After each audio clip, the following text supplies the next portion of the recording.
네, 안녕하세요. 이번 전월 미팅 발표를 진행하게 된 지능형 신경공학 연구실 소속 석사과정 이준석입니다. 제가 이번에 발표할 논문은 Respiratory Analysis During Sleep Using a Chest Accelerometer of Machine Learning Approach로 가슴에 착용하는 가스도 센서를 사용하여서 호흡을 분석하고자 하는 주제의 논문입니다. 본 논문의 저널은 Biomedical Signal Processing and Control로 임팩트 팩터는 5.076, 엔지니어링 바이오메디컬 분야에서 Q2에 해당하는 저널의 논문입니다. 우선 백그라운드로 수면에 대해 먼저 말씀드리겠습니다. 최근 현대인들은 바쁜 일상으로 인해서 대다수의 사람들이 수면 부족 증상을 겪고 있다고 합니다. 다음 그림 같은 경우에는 이제 필립스에서 2019년에 조사한 설문 결과이고, 본 설문에는 한국인을 포함한 총 12개국의 성인 11,000여 명 정도가 참석하였다고 합니다. 실제 수면 부족의 경우에는 다음과 같이 이제 환경적 요인으로 걱정, 스트레스가 54%로 가장 높았고, 수면 환경, 배우자의 코골이가 그 뒤를 따랐습니다. 또한 이제 이 질환적인 요소로 불면증, 코골이, 무호흡증 같은 이제 무호흡증이 이제 주요 원인으로 나타났습니다. 여기서 수면 무호흡증 같은 경우에는 수면 중에 10초 이상 숨을 쉬지 않는 횟수가 5번 이상일 때를 의미하며, 우리나라에서 성인 6명 중에 1명은 겪는 질환이라고 합니다. 사실 대다수의 환자들이 본인이 이제 수면 무호흡증인 것을 가지고 있는지 모른다고 하는데, 모르고 이제 살아간다고 하는데, 이를 인지하고 치료를 하기 위해서는 PSG라 불리는 수면 다원 검사를 수행해야 합니다. 하지만 이 수면 다원 검사의 경우에는 사진과 같이 상당히 많은 센서를 몸에 부착하고 자야 해서 불편함이 많이 존재하고, 가격 또한 10에서 20만원 선으로 이제 적지 않은 가격을 형성하고 있습니다. 따라서 이를 이제 다양한 웨어러블 기계, 스마트워치나 이런 다양한 웨어러블 기계에 활용할 수 있는 액셀러로미터, 즉 가속도 센서를 사용하여서 수면 무호흡증을 간편하게 디텍션하고자 하는 게 이제 본 논문의 목적이라고 할 수 있습니다. 본 실험에는 7명의 남성과 6명의 여성, 총 13명의 피험자가 참여하였고, 피험자의 정보는 다음 테이블과 같습니다. 여기서 ESS의 경우에는 주간 졸음 척도로 10점 이상이면 주간 졸음이 증가한 것으로 간주한다고 합니다. 또한 AHI의 경우에는 수면 시간당 관찰되는 평균 무호흡 및 저호흡 이벤트 수를 나타내며 15점 이상일 경우에는 이제 임상적으로 문제가 있다고 이제 판단이 된다고 합니다. 그리고 TIB 같은 경우에는 이제 Time in Bed, 즉 이제 수면 시간을 나타낸다고 합니다. 또한 본 실험에서 PSG 검사를 하면서 이제 다음과 같은 여러 모달리티를 측정하였다고 하는데, 여기서 이제 중요하게 볼 모달리티 같은 경우에는 이 RIP 밴드와 IMU 이 두 가지입니다. 여기서 RIP 같은 경우에는 실제 수면 무호흡을 감지하기 위해 측정되었고, 소렉스 밴드와 앱도미널 밴드 이 총 두 개의 밴드를 사용하여서 측정된다고 합니다. 이는 나중에 이제 정상 호흡과 무호흡 간의 분류 과정에서 이제 그 가속도 데이터의 레이블링을 하기 위해서 사용이 됩니다. 또한 IMU 같은 경우에는 관성 측정 장치로 가속도 센서를, 쉽게 생각하면 이제 가속도 센서를 의미하게 됩니다. 본 논문에서는 이제 다음과 같이 벨트 형식의 가속도 센서를 사용하였고, 9축의 9액시스 IMU 센서를 사용하였다고 합니다. 다음은 측정된 신호 전처리입니다. 우선 이 신호는 이제 두 개의 RIP 밴드에서 측정된 신호로 이 피크가 이제 호흡이라고 생각하시면 될 것 같습니다. 또한 이 노란 신호는 가속도계에서 측정한 로우 데이터이고, 이를 0.05Hz 하이패스 필터와 1Hz 로우 패스 필터를 적용하여서 다음과 같이 필터링된 신호를 추출을 하게 됩니다. 여기서 이제 수면 중 호흡이 0.1에서 0.5Hz 주파수 범위와 관련이 있다고 하여서 다음과 같이 0.05에서 1Hz 밴드 패스를 하이패스와 로우 패스를 적용하였다고 합니다.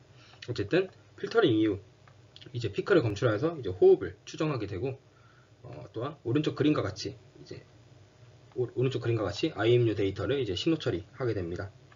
또한 본 연구에서는 윈도잉을 12초 F폭으로 이제 세그멘트하여서 분석을 수행하였는데, 이는 무호흡, 저호흡 이벤트의 최소 길이가 10초로 정의되어 있기 때문에 12초 길이를 사용하여서 이제 분석을 수행하였다고 합니다. 이후 이 12초 세그멘트에서 이제 통계적 피처와 RR과 RPV 피처를 추출하여서 이제 레이블링 뒤에 이제 분류를 수행하게 되는데, 이 피처 같은 경우에는 뒤에 자세히 말씀드리도록 하겠습니다. 다음 그림은 각 클래스별 신호 특징을 나타내는 그림인데, 위에는 RIP 밴드에서 추출한 신호이고, 아래는 가속도계에서 추출한 신호입니다. 여기서 센트럴 랩니아 같은 경우에는 중앙 무호흡, obstructive apnea 같은 경우에는 폐쇄성 무호흡, 하이포프니아 같은 경우에는 이제 저호흡으로 실제 분류에서는 이 세 개를 하나로 묶어서 호흡 장애 클래스로 이제 분류를 하고, 또 레귤러 이제 규칙적인 정상 호흡과 이제 바이너리 클래시피케이션을 수행하게 됩니다. 다음은 이제 분류를 위한 피처 익스트랙션입니다. 본 연구에서는 다음과 같이 총 16개의 피처를 추출하는데, 여기서 이제 다른 피처들은 아마 이제 많이 들어보셔서 알 것이라 생각이 들고, 이 SINAT 같은 경우에는 신호 대잡음 및 이제 왜곡비라고 합니다. 어쨌든 이 피처 총 16개를 사용하였고, 또한 이제 RR과 RPV 피처 같은 경우에는 신경생리학적 모티베이트 피처라고 이제 언급이 되어 있는데, 이는 이제 RR과 RPV가 사전 연구들을 통해 호흡장애가 발생하는 동안에는 이제 RR이 감소하고 RPV가 증가하는 등 호흡과 관련이 있어서 이렇게 이제 신경생리학적 모티베이트 피처라고 따로 언급을 하였습니다. 다음 데이터셋인데, 본 연구에서는 8번 피험자를 제외한 12명의 피험자 데이터를 트레이닝 데이터로 사용하였고, 8번 피험자 같은 경우에는 테스트 데이터로 이제 사용하였다고 합니다. 여기서 8번 피험자는 AHI, 즉 수면 중 무호흡 이벤트가 제일 많았던 피험자인데, 실제 12명의 피험자 같은 경우에는 이제 다음과 같이 레귤러에 비해 수면 중 무호흡 이벤트가 매우 적어서, 이제 8번 피험자 같은 경우에는 그래도 이제 수면 중 무호흡 비율이 상대적으로 높으니까 이를 이제 8번 피험자를 테스트 데이터셋으로 사용하고 나머지 12명의 피험자를 트레이닝 데이터로 사용한 것 같습니다. 이후 이제 두 개의 모델을 사용하여서 분류를 수행하였는데, 좀 전에 말씀드렸던 신경생리학적 모티베이트 피처인 RR과 RPV 피처, 이 두 가지 피처만을 사용하여서 KNN 클래시파이어를 사용하여서 분류를 먼저 수행하고, 또한 이 두 개의 피처를 포함한 총 16개의 전체 피처를 사용하여서 이 러스 부스트 엔셈블 러닝 메타 알고리즘이라는 이제 이 분류기를 사용하여서 분류를 수행하였습니다. 이 러스 부스트 같은 경우에는 훈련 시간이 빠르고 데이터 임밸런스 문제를 해결할 수 있다는 장점이 있다고 하는데, 이에 대한 자세한 구조는 제가 아직 공부가 부족해서 추후 더 공부한 다음에 다시 말씀드리도록 하겠습니다. 마지막으로 모든 분류는 텐폴드 크로스 밸리데이션을 통해 평가되었다고 합니다. 다음은 결과입니다. 여기서 이제 호흡수를 검증하는 결과인데, 먼저 이제 말씀드리면은 11번 피험자 같은 경우에는 PSG 결과와 이제 가스트 센서 간의 결과와 결과 사이에 그 타이밍적인 좀 시간적인 오차가 발생하여서 호흡수 검증에는 이제 사용되지 않았다고 합니다. 테이블 3 같은 경우에는 피험자별 가속도계로 추측한 RR과 그 PSG에서 도출한 RR 간의 차이를 나타내는데, 여기 보시면은 1번, 2번, 8번 피험자가 좀 다른 피험자들에 비해서 상대적으로 이제 약간의 좀 큰 차이를 보이는 것처럼 보이지만, 이는 이제 허용 범위 안쪽이라고 합니다. 또한 오른쪽 그림 같은 경우에는 PSG와 가속도계로 추출한 RR을 이제 그 히스토그램으로 나타낸 결과이고, 얘는 이제 전체 피험자 또 피험자별 결과를 나타내게 됩니다. 사실 이제 뭐 어느 정도 약간의 차이는 보이지만 그래도 전체적으로 경향은 비슷한 것처럼 이제 보이고, 가속도계를 사용해서 도출한 RR이 이제 합리적으로 좀 도출이 되었다고 논문에서 언급되어 있었습니다. 다음은 분류 결과인데, 우선 RR과 RPV를 사용하여서 KNN 클래시파이어를 통해 분류를 수행하였을 때 정확도는 69.12%로 어느 정도 이제 분류가 꽤 잘 되는 것처럼 보이지만, 사실 이제 그 현재 데이터셋 같은 경우에 데이터 임밸런스 문제, 즉 불균형 문제가 매우 심하기 때문에 실제 무호흡이라 잘 잡아내는 이 센시티비티를 중점적으로 보시면 좋을 것 같습니다.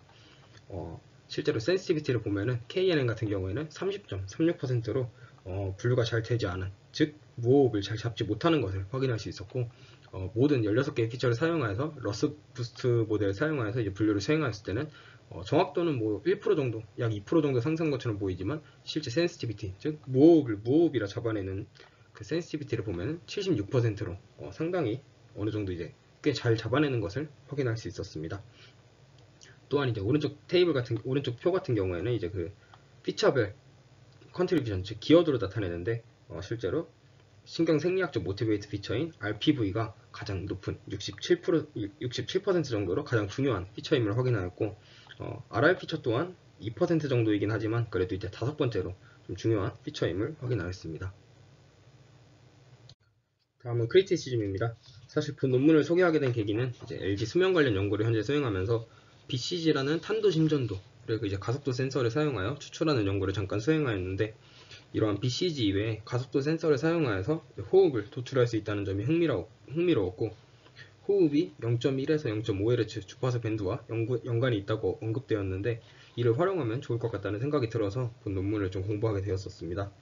저는 현재 가속도 센서를 사용해서 수면 중 웨이크를 디텍션하는 연구를 수행하고 있는데, 사실 무호흡 역시 수면 중 각성 상태로 이제 웨이크로 판단이 되는 것으로 알고 있어서 현재 제가 고려하고 있는 이제 수면 중 무브먼트를 활용한 이제 웨이크 디텍션과 함께 이 무호흡을 활용하여서 이제 웨이크를 디텍션하면 보다 이제 좋은 성능을 나타낼 수 있을 것 같다는 생각이 들어서 좀 본 논문을 좀 공부하게 되었고, 또한 데이터 임밸런스 문제를 해결하고자 러스부스트 모델이라는 모델을 사용하여서 이제 분류를 수행하였는데, 저 또한 현재 데이터 임밸런스 문제가 매우 심해서 이제 이를 극복하고자 어그멘테이션과 같은 좀 방법들을 활용하고 있는데, 이런 어그멘테이션이 아니라 분류기를 바꾸어서 이 러스부스트 같은 모델을 사용하여서 좀 데이터 임밸런스 문제를 해결하는 것도 꽤 좋은 방법이지 않을까라는 생각이 들어서 본 논문을 좀 공부하게 되었습니다. 이상으로 발표 마치겠습니다. 긴 발표 들어주셔서 감사합니다.